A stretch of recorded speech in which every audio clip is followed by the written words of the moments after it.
J'ai appelé cette chaîne Sixième Sens. Mais finalement, quand on emploie ce terme Sixième Sens, qu'est-ce que ça veut dire? Qu'est-ce que c'est? Est-ce un don? Une intuition? Un hasard? Quelque chose de réservé à quelques personnes? Ou alors, est-ce que ça pourrait être une capacité humaine qu'on n'a jamais appris à comprendre? Avez-vous, de votre côté, déjà pu ressentir votre sixième sens? Je vous laisse répondre à cette question dans les commentaires. Alors, le sixième sens, ce n'est pas un super pouvoir. C'est pas réservé aux médiums, à des élus. On le définit souvent comme une perception plutôt subtile qui va au-delà des cinq sens classiques. C'est notre capacité à ressentir, à percevoir ou à capter des informations autrement, sans vraiment toujours pouvoir l'expliquer finalement. On associe souvent les notions comme l'instinct ou l'intuition à ce sixième sens. Mais on peut aussi entendre des termes comme ressenti, pressentiment, un hasard qui tombe à pic, bizarrement au juste moment. Certaines personnes vont parler de dons, de capacité de voyance, d'hypersensibilité ou de perception subtile. Ce sont tous des mots différents pour parler de ce fameux sixième sens, justement, qui n'a rien d'extraordinaire. Parce que je vous dirais plutôt que c'est un sens qu'on a oublié, sous-estimé, mais complètement naturel. Parfois, ce sixième sens, il a besoin d'outils pour être amplifié. Parce que comme il s'appuie sur des sensations, du sensitif, et qu'on n'a pas appris à l'écouter, à l'entendre depuis l'enfance, on peut avoir besoin de support pour bien comprendre et s'en servir.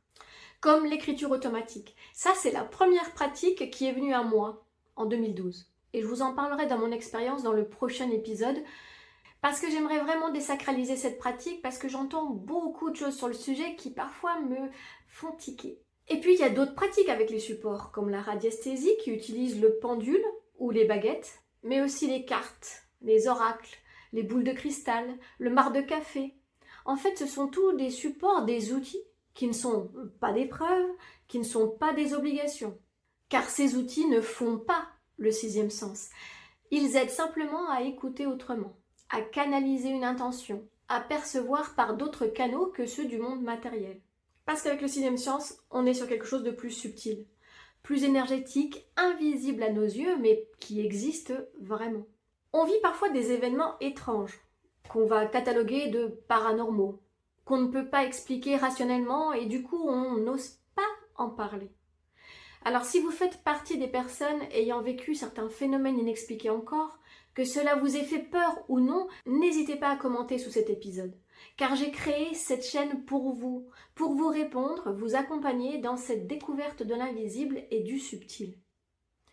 Quand je parle de phénomènes ou d'expériences étranges, cela peut être des impressions de présence, des messages ou des signes, des visites nocturnes, des rêves éveillés, des vécus dits paranormaux ou surnaturels. Certains de ces événements peuvent trouver une explication rationnelle et on en parlera. Et d'autres n'en trouveront jamais, car notre mental et la science ne se sont pas encore ouverts à ce qui semble impossible. Et que nous cherchons des preuves, encore et encore, alors qu'on en a déjà eu des preuves, mais on les remet toujours en question. On veut toujours en avoir plus. J'ai été la première à en demander plus, alors que j'en avais déjà eu beaucoup. Le doute, c'est quelque chose de nécessaire pour ne pas se laisser embarquer dans tout et n'importe quoi, croyez-moi. Mais il devient bloquant quand malgré les réponses et les preuves, vous refusez encore l'évidence. Alors, pourquoi on refuse d'y croire? Pourquoi on veut encore des preuves? Pour moi, le premier blocage, c'était la peur de devenir folle. Je me disais que c'était pas possible.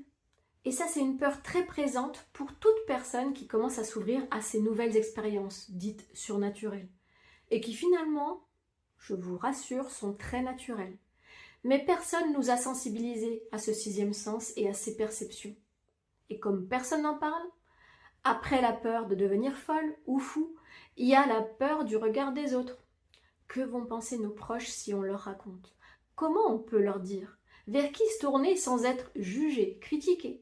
Parce que vous aurez remarqué que tous ces phénomènes sont souvent moqués, ridiculisés par les médias, par la société. On est vite catalogué comme bizarre, au perché, ou alors inversement quelqu'un de fragile, perturbé. Une des réactions de mon entourage, quand j'en ai parlé pour la première fois, m'a demandé si je n'étais pas rentrée dans une secte à mes débuts. Et ça, c'était vraiment pas une réaction que j'attendais, qui m'a rassurée. Et vous vous en doutez, cela m'a pas aidé à en parler davantage autour de moi. Et tous ces phénomènes, finalement, peuvent faire peur, à cause de l'ancrage religieux dans la société et avec les croyances du paradis et de l'enfer. La vision d'esprits malveillants ne nous aide pas à accueillir ces expériences sereinement. Penser à des démons qui pourraient venir nous faire du mal, c'est très présent dans les mentalités et les traditions. Vous avez sûrement entendu parler des phénomènes de poltergeist, de maisons hantées, qui nous font directement penser à des présences diaboliques qui veulent nous nuire. Et puis il y a aussi une autre explication pour comprendre nos peurs, c'est qu'on n'aime pas l'inconnu, on n'aime pas les choses qu'on ne contrôle pas. Notre cerveau déteste ça. Pour lui, dès qu'il y a l'inconnu, l'imprévu, c'est un danger. Et donc s'il y a danger, on a peur. Vous aurez donc compris qu'on a peur parce qu'on ne connaît pas, parce qu'on n'a jamais appris à connaître ces sensations subtiles et ces phénomènes. Alors, s'informer, s'éduquer, s'ouvrir à ces nouveaux concepts va vous rassurer, va vous aider à mieux vous connaître, à savoir comment vous fonctionnez sur ces plans subtils. Et cette chaîne, encore une fois, est là pour vous accompagner et vous y aider. Alors, qu'est-ce qu'on va faire concrètement sur cette chaîne ? Sur Sixième Sens, on va déconstruire les croyances, parler sans tabou. Je vais interviewer des professionnels sérieux, explorer différents outils. Je vous parlerai de mes expériences personnelles et on fera ensemble des expériences simples, pratiques. L'objectif, ce n'est pas de vous faire croire à tout, ni de vous faire peur, mais de vous aider à mieux vous connaître et à comprendre l'invisible sans vous y perdre. Parce que le vrai danger, c'est de rester dans la peur, dans des croyances limitantes et de se laisser embarquer dans des croyances et des manipulations. Vous verrez que tout part de là, de votre positionnement, de votre niveau de conscience sur vous, sur la vie en général. Vous avez tout en vous pour vous permettre de percer les secrets, les mystères de l'invisible, de l'au-delà, de cet inconnu qui vous attire et en même temps vous fait peur. Alors nous allons travailler ensemble avec une approche pratique, ouverte, qui mêle le rationnel, le spirituel, car nous ne vivons pas uniquement dans un monde matériel, vous l'avez compris, nous côtoyons l'immatériel au quotidien, mais en fait on ne le comprend pas vraiment. Finalement, le sixième sens, ce n'est peut-être pas quelque chose à développer, mais plutôt quelque chose à réapprendre à écouter. Alors si tous ces sujets vous intriguent, vous questionnent, vous parlent, vous êtes au bon endroit. Alors n'oubliez pas de liker, de partager, de vous abonner, et on se retrouve dans le prochain épisode pour parler de l'écriture automatique. Je vous dis à très vite.